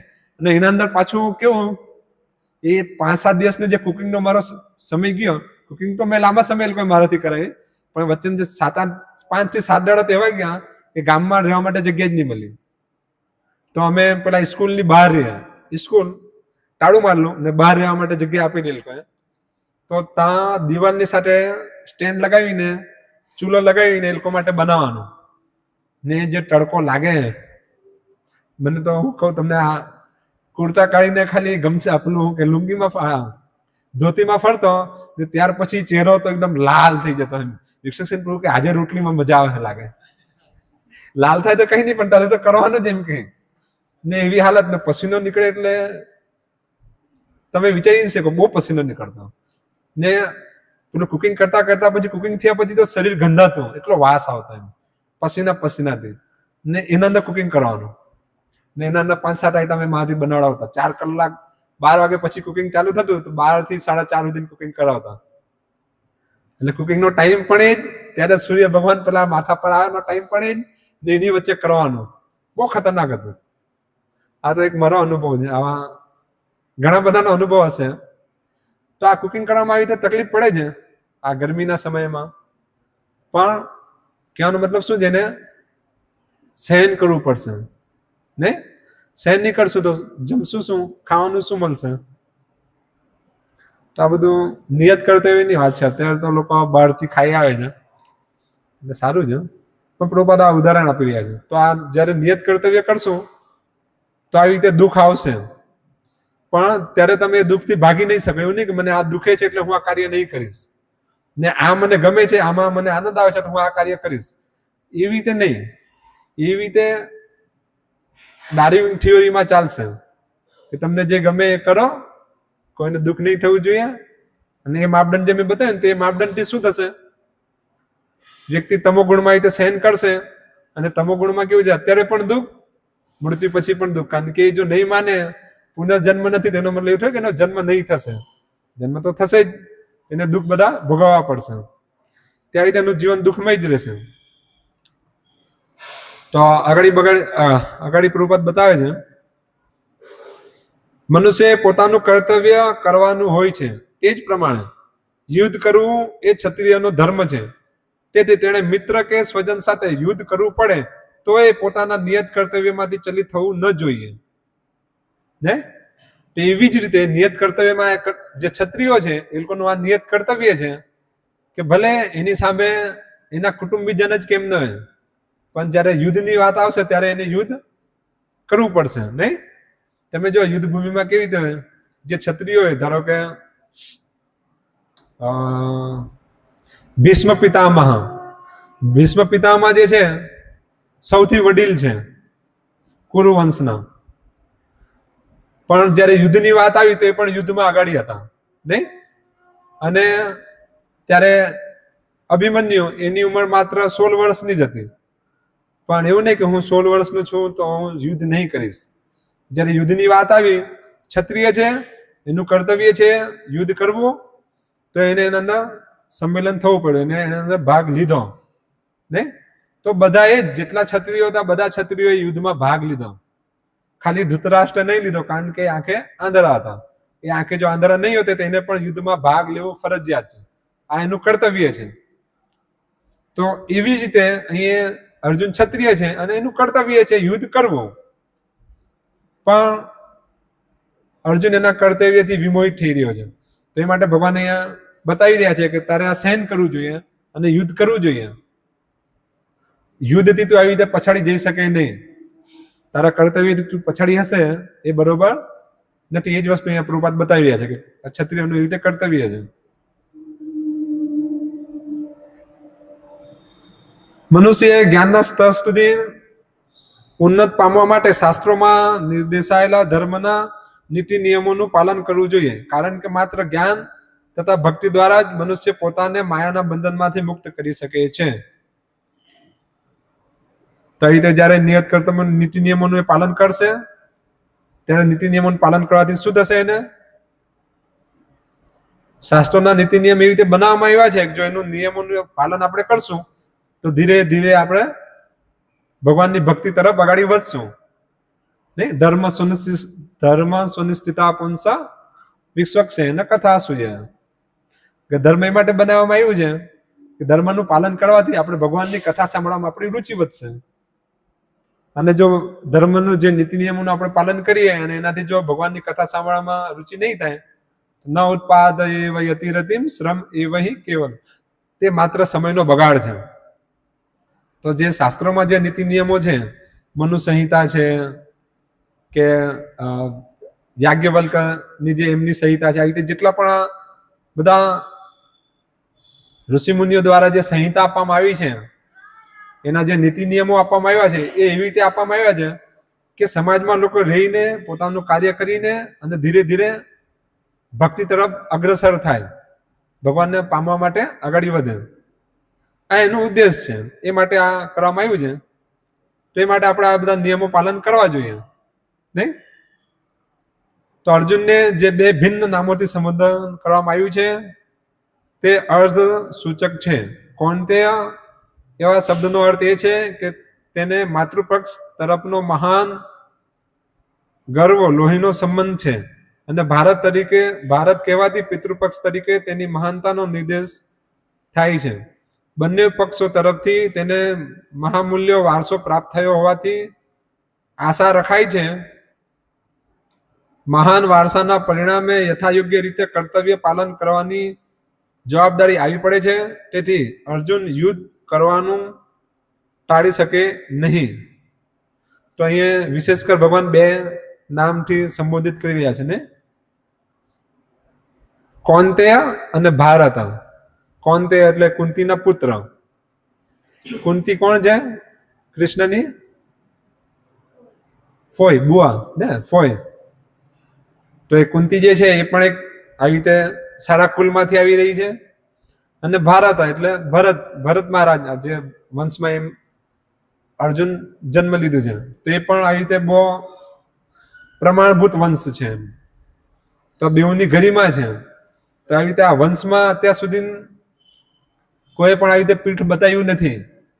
પોતાના કર્તવ્ય પાલન કરવામાં આ લોકોને બહુ તકલીફ આવી. કુંતીને પણ ઘણી બધી તકલીફ આવી, નહીં? અને ભરત મહારાજને પણ ઘણી બધી તકલીફ આવી હતી. તે લોકો એ બધી તકલીફોને સહન કરીને પોતાનું નિયત કર્તવ્યમાંથી વિચલિત નહીં થયા. તો એ અહીંયા સંબોધિત કરીને બતાવવા માંગે છે કે એ લોકો પણ નહીં થયા, તો તું આવી રીતે વિચલિત નહીં થા, તું એને સહન કર. જો સહન નહીં કરશે તો આ લોકો જે કુલની જે ગરિમા છે એ નાશ પામશે. નહીં? જેનો વ્યક્તિ જ્યારે નહીં રહે છે તો એનું યશ, એની નામના, એની કીર્તિ એને જીવતું રાખે છે. આગળ એ પોઈન્ટ આવશે, ભગવાન બતાવશે કે કીર્તિવાન હંમેશા જીવતો રહે છે. જે કીર્તિશાળી વ્યક્તિ છે એ વ્યક્તિ જાતે નહીં હોય પણ એની કીર્તિ દ્વારા એ હંમેશા જીવે છે. નહીં? તેવી જ રીતે ભગવાન એ સંબોધિત કરીને બતાવવા માંગે છે કે જો આવી રીતે યુદ્ધથી પછાડી હટશે, પોતાના કર્તવ્યથી પછાડી હટશે, તો તારી આ કીર્તિનો નાશ પામશે. જે આગળ અર્જુનને જે દલીલ મૂકી હતી યુદ્ધ નહીં કરવા માટે. તો ત્યાં આવી રીતે આ બતાવી રહ્યો હતો કે હું આ લોકોને મારીશ તો અપસય પ્રાપ્ત થશે, નહીં કીર્તિથી વિપરીત અપકીર્તિ પ્રાપ્ત થશે. અર્જુનની દલીલ હતી. પણ કૃષ્ણ અહીંયા આવી રીતે સ્થાપિત કરીએ છે કે નહીં, જો તું તારું કર્તવ્ય નહીં કરશે તો તારી અકીર્તિ થશે. તો નિયત કર્તવ્ય કર. તારું કર્તવ્ય છે તો ક્ષત્રિય છે, તારું કર્તવ્ય છે યુદ્ધ કરવું, તો તારે યુદ્ધ કરવું જ જોઈએ. તો એના માટે જે તકલીફ છે એને સહન કરો, એને સહન કરો. તાન તિતિક્ષસ્ય ભારત, કે ભરત ના પુત્ર એને સહન કરો. ખ્યાલ આવી ગયો બધાને? શું લાગે છે? આગળનો શ્લોક લઉં ને, કન્ટિન્યુ કરું ને? ચાલો. તો હવે આગળ ભગવાન બતાવે છે, યમ હિ ન વ્યથંતિ એતે પુરુષમ પુરુષ ઋષભ સમ દુઃખ સુખમ ધીરમ સો અમૃત તત્વાય કલ્પતે. તો એ જ વસ્તુ નહીં આગળ હજુ બતાવી રહ્યા છે કે યમ હિ ન વ્યથંતિ એતે, કે આવી રીતે આ જે સુખ અને દુઃખ છે, જે નિયત કર્તવ્ય પાલન કરવામાં જે સુખ અને દુઃખ છે એને સહન કરશું તો સહન કરવાથી શું પ્રાપ્ત થશે? આગળ ભગવાને કીધું સહન કરો. તો ભાઈ સહન કરશું તો શું પ્રાપ્ત થશે? કેમ સહન કરવું છે? તો સમ દુઃખ સુખમ ધીરમ સો અમૃત તત્વાય કલ્પતે. અમૃત તત્વાય એટલે જન્મ મૃત્યુના ચક્કરથી બહાર. ને પ્રભુપાદ શું કહે છે અહીંયા અમૃત તત્વાય ને? મુક્તિ, જન્મ અને મૃત્યુથી કર્મફળમાંથી મુક્તિ. એમ જે જન્મ અને મૃત્યુનું જે ચક્ર છે એનાથી આપણે મુક્ત થશું. એ માટે આને સહન કરવાનું છે. એ માટે જે સુખ છે અને દુઃખ છે એને સહન કરવું જોઈએ. બધાને સ્પષ્ટ છે? ભાઈ સહન કરવાનું છે. સહન શા માટે કરવાનું છે? હા, કર્મફળની મુક્તિ. અને શા માટે કરવાનું છે? પોતાના નિયત કર્તવ્ય કરવામાં જે દુઃખ આવે એને સહન કરવાનું છે. બરોબર? એવું નહીં કોઈ પણ વસ્તુ સહન કરતું રહેવાનું. જો આ શું છે, આ અન્ડરસ્ટેન્ડિંગ બહુ જરૂરી છે. નહીં તો સામાન્ય લોકો કોટ કરે ભાઈ કીર્તનીય સદાહારી. આ તો ભૌતિક સ્તરમાં કાર્ય કરવા માટે સહન કરવાનું છે. તે આધ્યાત્મિક સ્તર ભગવાનને પ્રાપ્ત કરવા માટે નિયમિત 16 માળા કરવાની છે ઓછામાં ઓછી, નહીં? તો જ્યારે નિયમિત આપણે ઓછામાં ઓછી 16 માળા કરશું તો એમાં ઘણા બધા વિઘ્ન આવશે, ઘણા બધા દુઃખ થશે, ઘણી વાર મોડું થશે, ઊંઘ પણ આવશે, ઘણી બધી તકલીફો આવશે. તો કૃષ્ણ કહે છે એને સહન કરો. એ જે પણ તકલીફ આવે એને સહન કરો. અને એ જ વસ્તુ ચૈતન્ય મહાપ્રભુ બતાવે છે કે તૃણાદપી સુનિચેન તરોરીવ સહિષ્ણુના અમાનીના માનદેના કીર્તનીય સદાહરી. કે હંમેશા સતત ભગવાનનું સ્મરણ ક્યારે થશે? જ્યારે પોતાને આપણે નિમ્ન સમજીને પોતે સહન કરશું. નહીં તૃણાદપી સુનિચેન, કે આપણે એકદમ પોતાને એકદમ નિમ્ન કક્ષાને સમજીને એને સહન કરશું તો કીર્તનીય સદાહરી થશે. ખ્યાલ આવે છે? પણ જે સહન કરવાની વાત આવે છે તો એ અજ્ઞાનતાને સહન કરવાની વાત નથી આવતી. લોકો એને મિસ ઇન્ટરપ્રેટ કરે છે, એનું ખોટી રીતે અર્થઘટન કરે છે. ને કોઈ પણ બદમાશીને એ લોકો કહે છે તમે સહન કરો. ના, કોઈ પણ બદમાશીને સહન નથી કરવું. જે ખોટું છે તે ખોટું છે. તો સહન શું કરવું છે અને શું નથી કરવું એ શાસ્ત્રોના આધારે જાણવાનું છે. ખ્યાલ આવે છે? એ તો અહીંયા કૃષ્ણ કહે છે કે તાન તિતિક્ષસ્ય ભારત, તમે એને સહન કરો, પણ શું સહન કરવાનું છે અને શું નથી કરવું તેનું વર્ણન પહેલેથી શાસ્ત્રોમાં છે. બધી જ વસ્તુને સહન નથી કરવું. જ્યારે જે ખોટું છે તો એને કેવું પડશે ખોટું છે, એવું નહીં એને સહન કરો. તો આનું ખોટી રીતે દુરુપયોગ થાય છે. જેવી રીતે આ જયારે મુગલો આવ્યા, નહીં, મુગલોએ જયારે ભારત પર ચડાઈ કરી, ઘણા બધા મંદિરો તોડી નાખ્યા, ઘણા બધા ભક્તોને મારી નાખ્યા, નહીં મારી નાખ્યા? અને બધા એ લોકોએ વિરોધ નહીં કર્યો, ઘણા સાધુ સંતોએ વિરોધ નહીં કર્યો, ઘણા લોકો મરી ગયા. ઠીક છે, ભગવાનની ઈચ્છા. નહીં સહન કરતા જતો શું લાગે? બરોબર છે? કેમ નહીં સહન કરવું જોઈએ? કૃષ્ણ કહે છે તમારે સહન કરવું જોઈએ, તો કેમ તમે ના પાડો છો? એ લોકોને નથી ખબર, એ લોકો ભલે અમને મારતા હોય પણ અમારે તો સહન કરવું જોઈએ ને. અમને બધાને ખબર છે તો સહન કરવું જોઈએ, નહીં? સામાન્ય ત્યાં લોકો એવી રીતે અપેક્ષા રાખે ને કંઈ પણ થાય એટલે આ કોમન સાંભળવાનું મળે. તમે તો ભક્ત હતા ને, તમારે સમજવું જ જોઈએ ને. પેલાને નહીં સમજ પડી, પણ તારે તો સહન કરવું જોઈએ ને. તમને ખોટું લાગી જાય, તમે કેવા ભક્ત છો? ભક્તો સહનશીલ હોય. હા, ભક્ત સહનશીલ હોય, નો ડાઉટ. યસ, ભક્ત સહનશીલ હોવું જ જોઈએ, તો જ કીર્તનની સદા હરી થાય. જેવી રીતે હરિદાસ ઠાકોરને 22 બજારમાં મારવામાં આવ્યું કોડા દ્વારા, પેલું ચાબુક દ્વારા. 22 બજારમાં એમણે માર સહન કર્યો, વિરોધ નહીં કર્યો, અને કીર્તનની સદા હરી નામાચાર્ય બન્યા. તો સાચી વાત છે, સહન તો કરવું જ જોઈએ, અને સહન તો બધા કરતા જ છે. પણ એનું એક માપદંડ હોવું જોઈએ. જો માપદંડ નહીં હોય તો લોકો શું કરશે? ચડી બેસશે.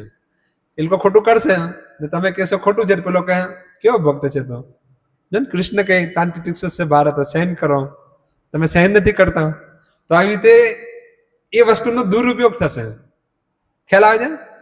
તે દુરુપયોગ નહીં થાય એ માટે વ્યક્તિએ સતોગુણમાં આવવું જોઈએ, જાણવું જોઈએ કે શું સહન કરવા યોગ્ય છે અને શું સહન કરવા યોગ્ય નથી. તો પોતા પર આવે તો વ્યક્તિ એકવાર સહન કરે છે, પણ એ વાત જ્યારે આપણા પરંપરા પર આવે, આચાર્યો પર આવે, ભગવાનના ભક્તો પર આવે, ભગવાન પર આવે, ત્યારે સહન કરવાની વાત નથી આવતી. એવું ત્યારે સહન કરવાની વાત નથી આવતી. ત્યારે હનુમાન કોણ છે? મહાન સાધુ છે, નહીં? હનુમાનજી મહાન સાધુ છે ને, લોકો એને પૂજે છે ને હજુ પણ. કેમ પૂજે છે? કારણ કે મહાન સાધુ છે, ભક્ત છે, રામના ભક્ત છે, એ માટે જ પૂજે છે ને. પણ એમણે આખી લંકા સળગાવી દીધી. તો આખો મહેલને સળગાવીને એમણે એકદમ શું કે પેલું લોખંડ ઓગળાઈને પાણી બનાવી દીધું. તો હવે સાધુ છે કે નહીં? જરાક એમણે સહન નહીં કર્યું, પૂંછડીમાં જરાક આગ લગાવી ને એમણે આટલું બધું ત્યાં તહેસ નહેસ કર્યું, ઘણા લોકોને મારી નાખ્યા. સાધુ છે કે નથી?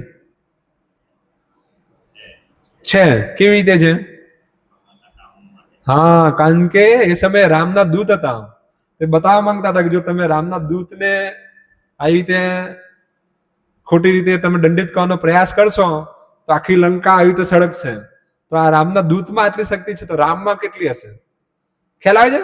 તો ત્યારે ભગવાનના સેવક છે, તો એક સેવકે પોતાના માલિકનું ગરિમા બનાવી રાખવા માટે ત્યારે એક્શન લેવું પડે છે.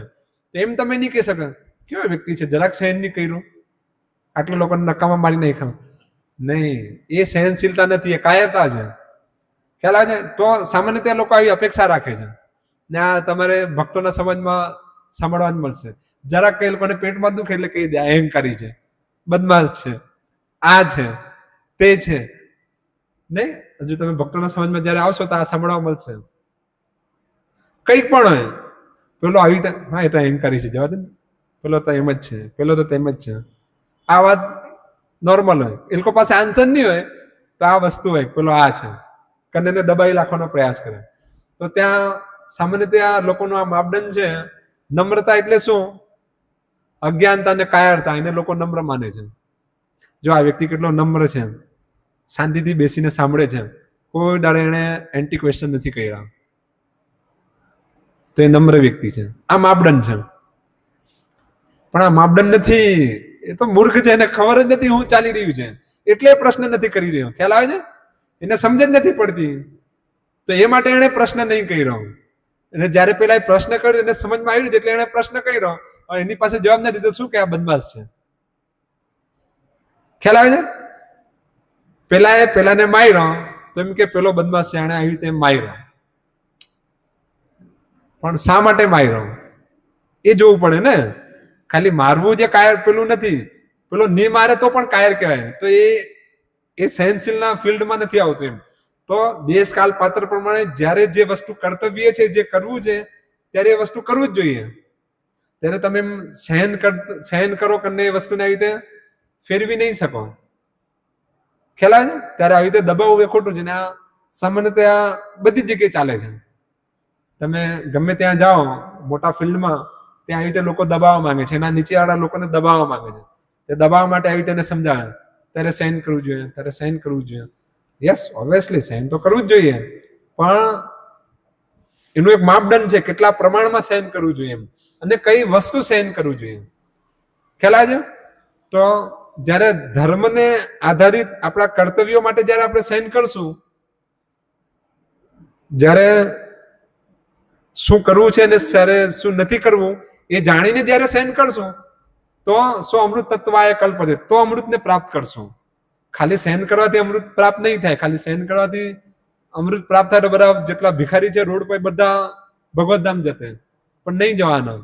કારણ કે એ લોકો સહન નથી કરતા, એ લોકોની લાચારી છે, એ લોકો વિવશ છે, સામેવાળાને મારી નથી શકતા. બાકી એ લોકોને જો પાવર આપવામાં, મેં ઘણી વાર કીધું છે, એ લોકોને જો પાવર મળે તો ચાલતી ટ્રેનમાં એ લોકો આગ લગાવી દે. પણ પાવર નથી, એ લોકો પાસે પૈસા નથી, તાકાત નથી, એટલે બેઠેલા છે. ખ્યાલ આવે છે? તો એને સહન કરવું નથી કહેવાતું. એ સહનનો માપદંડ નથી. ધારો કે મેં એ કહું છું, તમે બધા સાંભળો છો. હવે 9 વાગ્યાને બદલે હું 9 ને 20 સુધી ખેંચી લઉં, તો તમે બધા વિરોધ નહીં કરી શકો ને, બુમાળા પાડી તો નહીં શકો. સહન કરશો 20 મિનિટ, નહીં? 20 મિનિટ 9 થી 9:20 સુધી સહન કરીને બેસો, બીજી વાર નહીં આવશો. બહુ કરે તો એ જ કરાય, પણ ત્યારે 20 મિનિટ તો તમારે સહન કરવું પડશે. પણ એકચ્યુઅલી એ 20 મિનિટ સહન કરેલું નથી કહેવાતું. કારણ કે તમારા મનમાં તો ચાલે છે, સાલો ત્યાંનો ટાઈમ ખેંચે છે, ટાઈમ ખેંચે છે, ટાઈમ. તો તમે સહન નથી કરતા, તમે પ્રતિકાર નથી કરી શકતા, એટલે ચૂપચાપ સાંભળતા છો.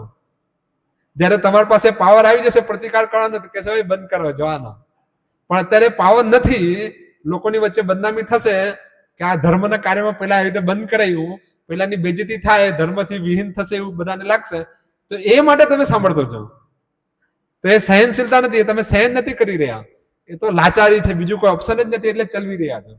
ખ્યાલ આવે છે? જયારે આ શાસ્ત્રમાં જે સહન કરવાની વાત આવે છે, ત્યારે આવી રીતે નહીં, લાચારીના લીધે નહીં. તમારી પાસે પાવર છે તે છતાં તમે એનો દુરુપયોગ નહીં કરો, એને સહન કરો. કારણ કે એને સહન જો તમે કરશો, તમારા નિયત કર્તવ્ય તમે પાલન કરશો, તો તમે જન્મ મૃત્યુના ચક્કરથી બહાર નીકળશો. ખ્યાલ આવે છે? તો અહીંયા જે સહનનો કોન્સેપ્ટ છે, એ લાચારીને વિવશતા નથી, એની સ્વતંત્ર ઈચ્છા શક્તિથી એને સહન કરવાનું છે. ધારો કે સવારે 4 વાગે ઉઠવું જોઈએ, તે અમે અહીંયાથી કહી શકીએ, બાકી તમને આવીને જબરજસ્તી ઘરમાં ઉઠાડવા થોડી અમે આવશો, છે કે નહીં? એ તમારી પોતાની સ્વતંત્ર ઈચ્છા શક્તિ છે. તો તમે તમારી સ્વતંત્રતાથી 4 વાગે ઉઠી શકો છો અને નહીં પણ ઉઠી શકો. ખ્યાલ આવે છે? પણ તમે પોતાની સ્વતંત્ર ઈચ્છા શક્તિનો સદુપયોગ કરીને જ્યારે 4 વાગે ઉઠશો, તો તમને એનો લાભ થશે. ને નહીં ઉઠશો તો કોઈ તમારું કઈ બગાડી નથી લેવાના. એવું નથી કે સ્કોનવાળા તમારા પર કેસ કરે કે કિશોર કાકા 4 વાગે નહીં ઉઠ્યા, એવું કઈ નથી. ખ્યાલ આવે છે?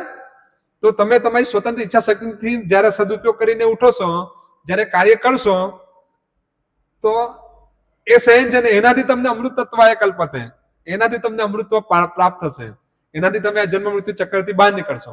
પણ પેલું બાય ફોર્સ, ધારો કે બધા ભક્તો આવ્યા હોય, ત્યાં ટેમ્પલમાં રહ્યા હોય ને ત્યાં મંગલા આરતી હોય, રાત્રે રોકાય અને સવારે મંગલા આરતી હોય, તો શું કરવું પડે? જોવું જ પડે. શું કરે? આટલા બધા જતા છે, અમે નહીં જશું તો બધા મજાક ઉડાવશે, એટલે મજબૂરીમાં જવું જ પડે. એ મજબૂરીમાં જશે. ખ્યાલ આવે છે? એને સહન કરવું નહીં કહેવાય, પેલું મજબૂરીમાં કરે, લાચારીમાં કરે, એને સહન કરવું નહીં કહેવાય. ભગવાન એ સહનની વાત નથી કરતા કે લાચારીમાં તું સહન કર. એ નહીં, અહીંયા તારી પાસે તાકાત છે, તું બધું કરી શકે, તે છતાં એ ધર્મની વિરુદ્ધ છે, તારે નહીં કરવું જોઈએ, એને સહન કરવું જોઈએ. એને જો તું સહન કરશે તો આવી રીતે જન્મ અને મૃત્યુ ચક્કરથી બહાર નીકળશે, નહીં? તો અહીંયા એ વસ્તુ બતાવી રહ્યા છે કે આવી રીતે સહન કરવું જોઈએ. તો એ જ વસ્તુને અહીંયા આગળ હજુ વિસ્તારથી એટલે એનું સાર આપી રહ્યા છે કે હે પુરુષ શ્રેષ્ઠ, જે પુરુષ સુખ તથા દુઃખમાં વિચલિત થતો નથી અને બંનેમાં એક સમાન રહે છે, તે મુક્તિ પામવા માટે સર્વથા યોગ્ય છે. કે ભલે દુઃખ હોય તો પણ એને સહન કરે, કારણ કે આ ધર્મના એ પાલન કરે. જે રીતે અર્જુન હતા, 5 પાંડવ હતા, એ લોકોને કેટલું બધું દુઃખ આપવામાં આવ્યું, એ લોકો શું કરતા હતા? સહન કર્યું ને. એવી રીતે નહીં, ધારો કે જુવામાં પેલો દુર્યોધન બધી વસ્તુ ચીટિંગ કરીને જીતી ગયો, એના મામા દ્વારા, શકુની મામા દ્વારા બધું ચીટિંગ કરીને એ લોકો જીતી ગયા. 5 પાંડવ ત્યાં જ છે, અને ત્યાં એ દ્રૌપદીને ખેંચીને આવી રીતે બધાની વચ્ચે લાવવાનો એ લોકો પ્રયાસ કરી રહ્યા છે. તો આ 5 પાંડવ એ જ 5 પાંડવ છે જે આગળ ચાલીને બધાને મારી નાખે છે. એ જ 5 પાંડવ ત્યાં ઉભા છે, અને દ્રૌપદીને આવી રીતે જયારે નિર્વસ્ત્ર કરવામાં આવે છે તો એ કઈ બોલતા નથી. કેમ? સહન કરે છે. શા માટે સહન કરે છે? શા માટે સહન કરે? કારણ કે ધર્મ છે ને. એ લોકો ધર્મને પ્રાધાન્ય આપી રહ્યા છે. ધર્મ એ છે કે એ લોકો હારી ચૂક્યા છે. ધારતા તો નથી ધર્મ પાલન કરવું મારે, એમ તો કેમ તું દ્રૌપદીને લઈ જવાનો? અમે નથી માનતા એમાં. કહી શકે ને, તારી તોડફોડ કરીને લઈ જઈ શકે, એ લોકોમાં તાકાત છે. 5 પાંડવમાં એ તાકાત હતી, તોડફોડ કરીને લઈને જતા રહેતે, કઈ નહીં થતા. કઈ મોટી વાત નથી એના અંદર. પેલું કોઈ એવું નહીં કર્યું. કેમ નહીં કર્યું? હા, ધર્મનું પાલન, એ પોતાનું નિયત કર્તવ્ય પાલન કરી રહ્યા હતા. એ પાલન કરવામાં આવી રીતે સુખ અને દુઃખ આવી શકે. જ્યારે એ લોકોએ પાલન કર્યું કેટલું કષ્ટ હતું કે આવી રીતે 5 પાંડવ છે એટલા સક્ષમ છે કે યુદ્ધમાં ભલભલાને આડો પાડી નાખે, પણ ત્યાં પેલો એની પત્નીને આવી રીતે નિર્વસ્ત્ર કરવાનો પ્રયાસ કરી રહ્યા છે. એ લોકો કઈ નથી કરી શકતા, ચૂપચાપ ઉભા રહીને જોઈ છે. કેટલું દુઃખ છે ને. આપણા ઘરમાં જ આપણા છોકરાને જો કોઈ બાજુવાળો મારે, ભલે છોકરાની ભૂલ જ હોય આપણા છોકરાની, પણ પેલો બાજુવાળો મારે તો આપણે સહન કરશું? તમે કહો. અરે બાલમાં મારા છોકરાની ભૂલ છે તો છે, પણ તું કેમ આવ્યો, તારી જ ભૂલ છે કરીને આપણે ચડી જશું? નહીં ચડી જશું? ઓબ્વિયસલી ચડી જશું, કારણ કે આપણે ધર્મને સેકન્ડરી કરી દેશું. આપણે એમ નહીં વિચારશું કે મારા છોકરાએ ભૂલ કરી, પેલો મારે છે, આજે જો માર ખાશે તો કાલે ભૂલ નહીં કરશે, કાલે ખોટું કાર્ય નહીં કરશે. આપણે કહીશું ભલે ને કાલે ખોટું કરે તો કરે, પણ આજે તેને નહીં માર ખાવા દેશું. આપણે ધર્મને ઉચકીને સાઈડમાં કરી દઈશું. કેમ? કારણ કે ત્યારે ધર્મ પાલન કરવામાં આપણને દુઃખ આવી રહ્યું છે. ખ્યાલ આવે? તો આપણે ચૂઝ કેવી રીતે કરીએ? જેમાં આપણને આનંદ આવે એને આપણે ગ્રહણ કરશું, અને જેમાં આપણને દુઃખ આવે એને છોડી દેશું. ભલે ધર્મ હોય, ભક્તિ હોય, બધું ભાડમાં ગયું, મારે નથી, હું એમાં નથી માનતો. તો આનંદ આવે એ વસ્તુ લેશું. જે રીતે અત્યારે જો આ માતા દેવીની પ્રસન્નતા માટે અત્યારે ચાલી રહ્યું છે પેલું 9 દાડાની નવરાત્રી. નવરાત્રીનો કોન્સેપ્ટ ક્યાંથી આવ્યો? શાસ્ત્રોમાંથી ને. ક્યાંથી લાવ્યો? લોકો શાસ્ત્રને બેઝ બતાવે ને. હવે છે કે નથી, હવે એક રિસર્ચનો વિષય છે, પણ એ લોકોથી જયારે આપણે ડિસ્કસ કરશું તો શું કહેશે કે માતાની પ્રસન્નતા માટે અમે અહીંયા રમી રહ્યા છે.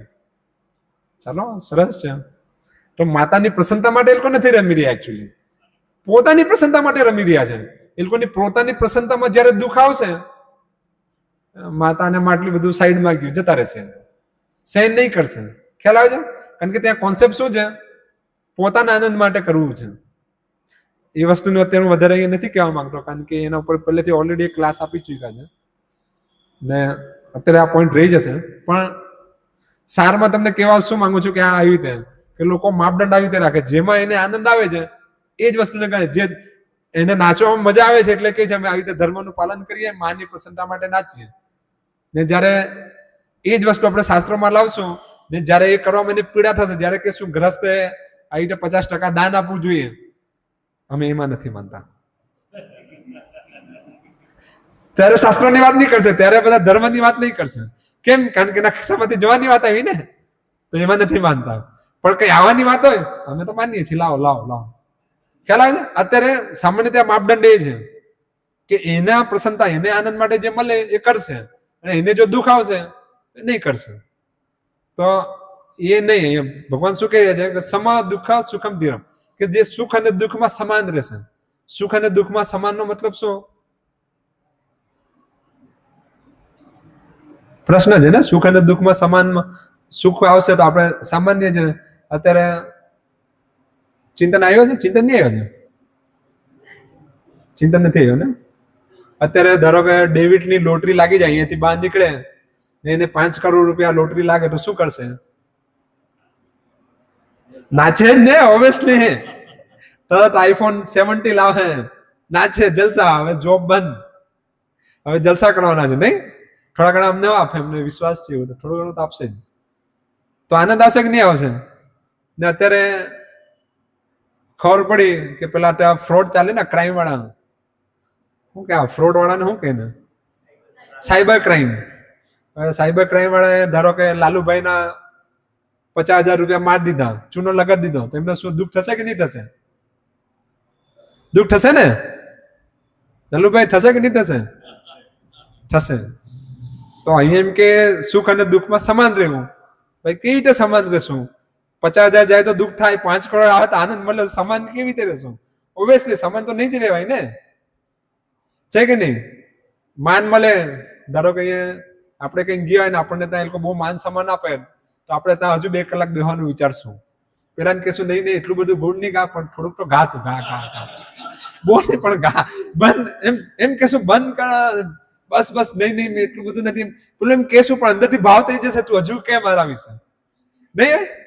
ને કોઈ જો બુરાઈ કરતો હોય તો એ તો સાલો એવો જ છે, એને હું ખબર મેં કોણ છું, એ તો જાતે જ એવો છે નહીં. ને આપણે ત્યાંથી જતા રહેશું તો સમાન કેવી રીતે થશું? સમાન તો પ્રેક્ટિકલ નથી ને.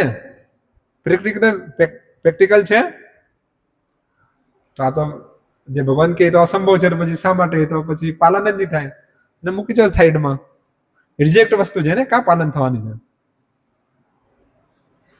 એવી વસ્તુ કહી રહ્યા છે જે સંભવ જ નથી, કેવી રીતે પાલન થશે? કૃષ્ણ કહે છે કે જે સુખ અને દુઃખમાં વિચલિત નથી થતો, એમ જે સુખ અને દુઃખમાં વિચલિત થતો જ નથી એ અમૃતને પ્રાપ્ત કરે છે. એવું તો કોણ છે? દુઃખ તો થાય જ છે. ભલે પેલો ભક્ત સાધુ જોઈ, ધારો કે મેં જ છું અહીંયા, મને દુઃખ થાય, 50 જણ છે ને અહીંયા 50 થી 10 થઈ જાય તો મને દુઃખ થાય, સાલા 40 કાં જતા રહ્યા, લોકોનું જીવન નરકમય છે. ભગવાન વિશે નહીં સાંભળશે તો લોકો ગેરંટી છે દુઃખી થશે. દુઃખ થશે કે નહીં થશે? થશે જ ને. મને તો થાય છે ને 50 છે ને 50 થી 150 થઈ જશે તો આનંદ આવશે.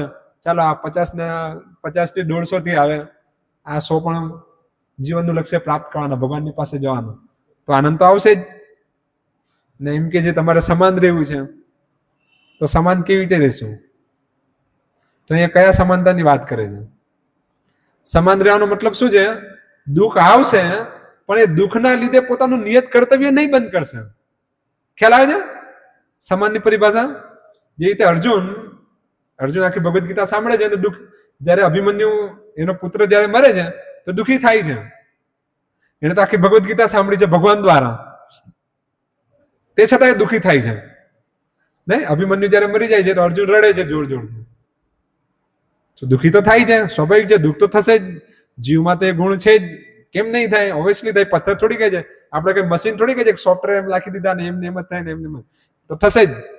પણ એ દુઃખ થયું, અર્જુન દુઃખી થયા તો યુદ્ધ છોડીને જતા નહીં રહ્યા કે બસ હવે હું દુઃખી છું, હવે હું ચાલ્યો, બહુ શોકગ્રસ્ત છું, મારે યુદ્ધ નથી કરવું. ના, દુઃખી છે પણ યુદ્ધ તો કરશે જ, બીજે દાડે પાછો યુદ્ધના મેદાનમાં. ખ્યાલ આવે છે? સુખ અને દુઃખમાં સમભાવ રહેવાનો મતલબ શું છે? કે ભલે આનંદ આવે, ભલે ભક્તો માન આપે કે અપમાન કરે, પણ મારે તો આ પ્રોસેસ ફોલો કરવી જ છે. મને તો ખબર જ છે કે આ નિયમ પાલન કરે તો ભગવાનની પાસે જવાય જ. ખ્યાલ આવે છે? સમાનનો ભાવ શું છે? પોતાનું નિયત કર્તવ્ય બંધ નહીં કરશે તો જ થશે ને. ગમે તેટલું એને સુખ મળે તે છતાંય પોતાના એવું નહીં 5 કરોડ મળી ગયા તો મારે માળા નથી કરવી. નહીં, 5 કરોડ મહિલા એ તો બરોબર છે પણ મારે માળા તો કરવી જ છે, એ વિચાર. ખ્યાલ આવે છે? તો એ ત્યારે સુખ અને દુઃખમાં સમાન રહેશે. જો એવી રીતે નહીં કરશું, આવી રીતે લેશું, લિટરલી એનો મિનિંગ લેશું તો ફાઇટ થઈ જશે, પછી તો નહીં થાય. દુઃખ તો થાય જ ને. કોઈ ભક્ત જતા રહે તો અમને દુઃખ થાય, કોઈ ભક્તિમાં પ્રગતિ કરે તો અમને પણ આનંદ આવે. સુખ અને દુઃખ તો રહે જ. બસ હવે 2-5 મિનિટ જ મને ખ્યાલ આવે છે દુઃખ થાય છે તો શું કરીએ? લઈ લે કે કન્ટિન્યુ કરીએ કે પછી? તમારા બધાનો શું વિચાર છે? પ્રસાદ તો આવી ગયો ને? આવી ગયો ને? કેટલા લોકો કહે છે લઈ લેવું જોઈએ એમ ક્લાસ આગળ? ઓમકારભાઈ નથી કહેતા, હવે મારે વિચારવું પડે. ઠીક છે, ચાલો આ એક પેરેગ્રાફ લઈ લે. દેવજનનું માન રાખે તો જે મનુષ્ય આધ્યાત્મિક સાક્ષાત્કારની ઉચ્ચ અવસ્થા પ્રાપ્ત કરવા માટે કૃત નિશ્ચિત છે અને સુખ તથા દુઃખનો પ્રહારો સંભાવે સહન કરી શકે છે, તે નિસંદેહ મુક્તિ મેળવવા પાત્ર છે. વર્ણાશ્રમ ધર્મમાં જીવનની ચોથી અવસ્થા અર્થાત સંન્યાસાશ્રમ કષ્ટ સાધ્ય અવસ્થા છે. પરંતુ જે મનુષ્ય પોતાના જીવનને ખરેખર પૂર્ણ બનાવવા ઈચ્છે છે તે સર્વ મુશ્કેલીઓ હોવા છતાં સંન્યાસ આશ્રમ અવશ્ય ગ્રહણ કરે છે. આ મુશ્કેલીઓ કુટુંબ સાથેનો સંબંધ કાપી નાખવાથી અને પત્ની તથા સંતાનો સાથેના સંબંધનો ત્યાગ કરવાથી ઉત્પન્ન થાય છે. પરંતુ જો કોઈ આ મુશ્કેલીઓને સહન કરી લે છે તો તેને માટે આધ્યાત્મિક સાક્ષાત્કારનો માર્ગ મોડકો થઈ જાય છે. તેવી જ રીતે અર્જુનને જો પોતાના કુટુંબીજનો તથા અન્ય પ્રિયજનો સાથે યુદ્ધ કરવાનું મુશ્કેલ જણાતું હતું તો પણ તેણે તેના ક્ષત્રિય ધર્મના પાલનમાં દૃઢ રહેવું જોઈએ એવો અનુરોધ કરવામાં આવ્યો છે. ભગવાન શ્રી ચૈતન્ય મહાપ્રભુએ 24 વર્ષની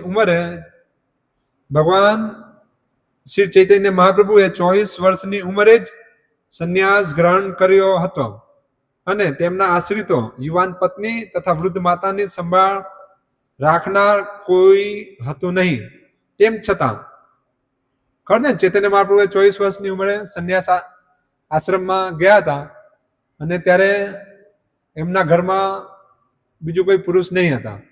એમની એક પત્ની હતી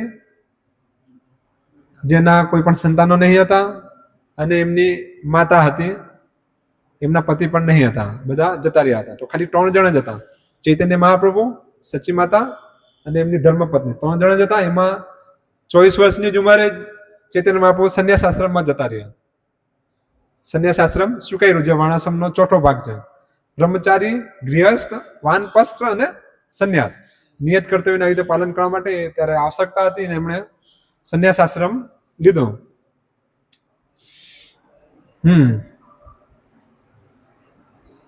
વૃદ્ધ પત્ની, યુવાન પત્ની તથા વૃદ્ધ માતાની સંભાળ રાખનાર કોઈ હતું નહીં. તેમ છતાં ઉચ્ચ સ્તર ઉદ્દેશ માટે તેમણે સંન્યાસ ગ્રહણ કર્યો અને પોતાના કર્તવ્ય પાલનમાં દૃઢ રહ્યા. ભૌતિક બંધનમાંથી મુક્ત પામવાનો આ જ એકમાત્ર માર્ગ છે. જો ભૌતિક બંધનમાંથી મુક્તિ પામવા માટેનો શું માર્ગ છે? સંન્યાસ ગ્રહણ કરવું. નહીં, જો અહીંયા શું બતાવે છે કે કોઈ તેમ છતાં ઉચ્ચતર ઉદ્દેશ માટે તેમણે સંન્યાસ ગ્રહણ કર્યો અને પોતાના કર્તવ્યમાં દૃઢ રહ્યા. ભૌતિક બંધનમાંથી મુક્તિ પામવાનો આ જ એક માર્ગ છે. કૃપા શું કહે છે? આ એક જ માર્ગ છે. શું માર્ગ છે?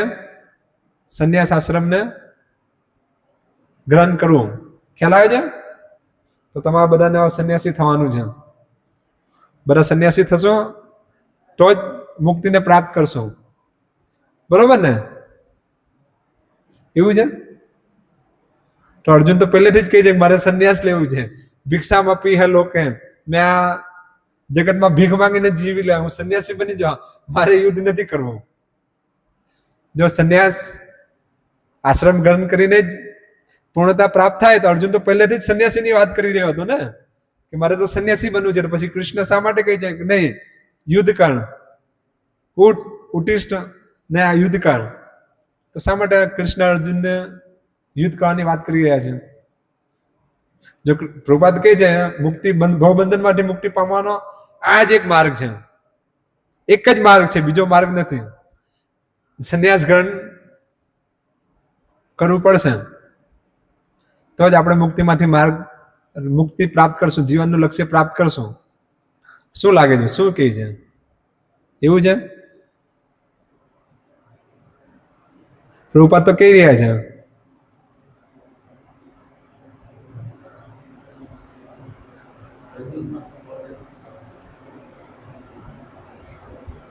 શું કેવું છે તમારું? આ કલયુગમાં પણ પ્રભુપાદ કહે છે કે આ જ એક માર્ગ છે. પ્રભુપાદનો રેફરન્સ, મેં થોડીક કહી રહ્યો છું. સર્વદર્શનની થોડીક માન્યતા છે, પ્રભુપાદ કહી રહ્યા છે.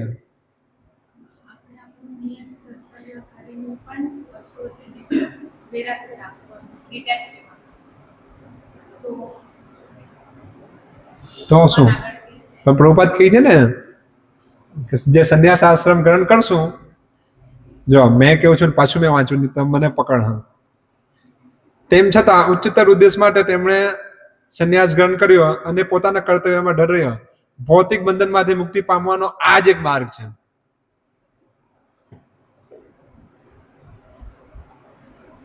નહીં? પણ પ્રભુપાદ શા માટે કહે છે આ જ એક માર્ગ છે? સામાન્ય આવી રીતે થાય નહીં, વિરોધાભાસ ને કહેવાય. શું કહેવાય? વિરોધાભાસ. વિરોધ અને આભાસ. વિરોધ જેવું છે એવું પ્રતીત થાય છે કે આ વિરોધ છે. જે પ્રભુપાદ આ વાક્ય કહી રહ્યા છે, જો એ વાક્યને આપણે લેશું તો આખું ભગવદ ગીતાનો સંદેશ બદલાઈ જશે. તો આ વાક્ય બાકી બધા સંદેશ સાથે સમન્વય નથી થતો, એનું તાલમેલ નથી બેસતું. ખ્યાલ આવે છે? તો આ વિરોધાભાસ છે. વિરોધ છે નથી, પણ વિરોધ આભાસ એવું પ્રતીત થાય છે કે આ વિરોધી છે. ખ્યાલ આવે છે? તેનું સમન્વય છે. સમન્વય શું છે? એને આખો કોન્ટેક્સમાં લેવો પડે કે અહીંયા જે પ્રભુપાદ કહી રહ્યા છે તો આ જ એક માર્ગ છે. તેનાથી પહેલે એ માર્ગ કયો છે એનું વિવરણ આપી રહ્યા છે ને. તો કહી રહ્યા છે સંન્યાસ ગ્રહણ કર્યા પછી, સંન્યાસ ગ્રહણ કરવાથી જ આવી રીતે આપણે મુક્તિ પ્રાપ્ત કરશું. નહીં? તો અહીંયા સંન્યાસ શબ્દની ડેફિનેશન શું છે આ કોન્ટેક્સમાં? એ તો બધી જગ્યાએ જ હોય, ભગવાનની પ્રસન્નતા, એ તો કોમન થઈ ગયું. પણ સ્પેસિફાઈક આના પહેલેના શ્લોક ને આ શ્લોક, બે શ્લોકમાં થીમ શું ચાલે છે? નિયત કર્તવ્ય એને અનાસક્ત રૂપે કરવો. ખ્યાલ આવે છે? સંન્યાસ શેનું પ્રતીક છે? પોતાના પત્ની, પુત્ર, પરિવારજનો, સમાજજનોથી અનાસક્તિ માટેનું. તો જ્યારે આપણે આવી રીતે અનાસક્ત રહીને જ્યારે કાર્ય કરશું, જ્યારે અનાસક્ત રહીને આવી રીતે આ નિયત કર્તવ્ય કરશું, તો આપણે મુક્તિ પ્રાપ્ત કરશું, એમ ભક્તિ પ્રાપ્ત કરશું, ભગવાનને પ્રાપ્ત કરશું. ખ્યાલ આવે છે? આનું સામંજસ્ય એવી છે. આના પહેલાના શ્લોકમાં જવું પડે કે આનાથી પહેલે શું ચાલી રહ્યું છે અને આના પછી શું ચાલશે. સામાન્ય રીતે આવી રીતે જોવાનું હોય. છેલ્લે એટલે એનાથી અગાડી અને એની પછાડી એના કોન્ટેક્સ પર એનું મિનિંગ નીકળે છે. ખ્યાલ આવે છે? આ વસ્તુ લોકો નથી જોતા, એના કારણે લોકો મિસગાઈડ થાય છે. પેલો શ્લોક લે આવે, જો અહીંયા કહે છે કે ગીતા કૃષ્ણએ નથી બોલી, શિવ બાબાએ બોલી છે. ક્યાં છે? આલ્લુ મમ ભૂત મહેશ્વરમ. કૃષ્ણ કહી રહ્યા છે મહેશ્વરમ. મહેશ્વરમ એટલે મહા ઈશ્વર, મહેશ્વર શિવજી. મહેશ્વર કોનું નામ છે? શિવજીનું નામ છે. ભોક્તારમ યજ્ઞ તપસામ સર્વલોકે મહેશ્વરમ. જો તંડવ જગતના ભોક્તા કોણ છે? સર્વલોક મહેશ્વરમ. મહેશ્વરમ એટલે કોણ છે? શિવજી. નહીં? તો આવી રીતે એનું ખોટું અર્થઘટન કરે છે. તો કોઈ પણ શબ્દનું મિનિંગ કાઢવા માટે આવી રીતેનું આગળ અને પછાડીનું કોન્ટેક્સ જોવામાં આવે છે. ખ્યાલ આવે છે? એ કોન્ટેક્સ પ્રમાણે એનું મિનિંગ નીકળશે. અત્યારે એ વિષય નથી આપણો, પણ આપણે એના ઉપર જ્યારે ક્લાસ લેશું ત્યારે આ વિષયને બતાવશું એમ કેવી રીતે. પણ એક સમજવા માટે જનરલી કે લોકો આવી રીતે નહીં સમજે છે ને પેલું વાંચતા જાય છે ને પછી એમ કે પ્રભુજી અમે બધું વાંચ્યું, કઈ સમજમાં નહીં આવે. ભાઈ સમજમાં કેવી રીતે આવશે? જે વસ્તુ આવી રીતે હોય ને એના પછાડીને એના આગળ ને ત્યાં કોન્ટેક્સ શું ચાલે છે એને સમજવું પડશે કે કયા કોન્ટેક્સમાં કહી રહ્યા છે. ખ્યાલ આવે છે? ત્યારે એનો ખરેખર આપણે એને ત્યારે સમજી શકશું. ત્યાં રીતે આ શાસ્ત્રોને સમજવા માટે શું હોય છે? શાસ્ત્રોને સમજવા માટે ગુરુ હોય છે, એને સમજાવવા માટે. એ આપણને એનું વાસ્તવિક મિનિંગ બતાવે છે. ખ્યાલ આવે છે? એક શિક્ષક હોય છે, તો એ શિક્ષકના માર્ગદર્શનમાં જ્યારે આપણે શીખશું ત્યારે આ બધી વસ્તુ આપણે શીખશું. એનાથી પહેલા પણ આ બધી વસ્તુ આપણે સાંભળ્યા હશે ને વાંચ્યા પણ હશે, પણ એને આપણે કઈ અલગ લેવલથી સમજી રહ્યા હશે નહીં? તો આ ગુડ ન્યૂઝ છે. ગુડ ન્યૂઝ શું છે? કે તમે જે ખોટા છો તે ખોટાને બતાવવા માટે આ પરંપરા છે, આ પ્રચારકો છે ને પ્રભુપાદના પ્રતિનિધિઓ છે જે તમને બતાવી રહ્યા છે, આવી રીતે એક એક વસ્તુઓને સમજાવી રહ્યા છે, એક એક શબ્દોને ડિટેલમાં એક એક વસ્તુને સમજાવી રહ્યા છે. તો કેટલા ભાગ્યશાળી છે કે આટલું બધું શિક્ષણ ફ્રીમાં મળી રહ્યું છે. નહીં? મોટી વાત નથી? અત્યારે પેલાને હઠોડી પીટવાનું જ્ઞાન લેવું હોય એના માટે કેટલું મહેનત કરવી પડે. ત્યારે હઠોડી પીટવાનું શીખે છે, કેવી રીતે હઠોડી ચલાવવો ને કેવી રીતે રોજમર્રાના જીવન માટે રોટલી લાવી, એના માટે કેટલા રૂપિયા ખર્ચો કરીને બધી વસ્તુ શીખે છે. ને અહીંયા તમને એક એવું જ્ઞાન, એ જે જ્ઞાન પ્રાપ્ત કર્યા પછી તમે તમારું કર્મ ફળને બાળી નાખશો, આ જન્મ મૃત્યુનું ચક્કર બંધ કરી દેશો, જે જ્યાંથી તમે આવ્યા છે ત્યાં પાછા જશો, જે વાસ્તવિક જીવન જે વાસ્તવિક આનંદ છે પ્રાપ્ત કરશો, અને એ પણ ફ્રી ઓફ ચાર્જ. અને સામેથી જેટલા લોકો આવે છે એ લોકો માટે અમે પ્રસાદનું આયોજન રાખીએ છીએ. તો છે કે નહીં ગુડ ન્યૂઝ? તમારા બધાને શું કેવું છે?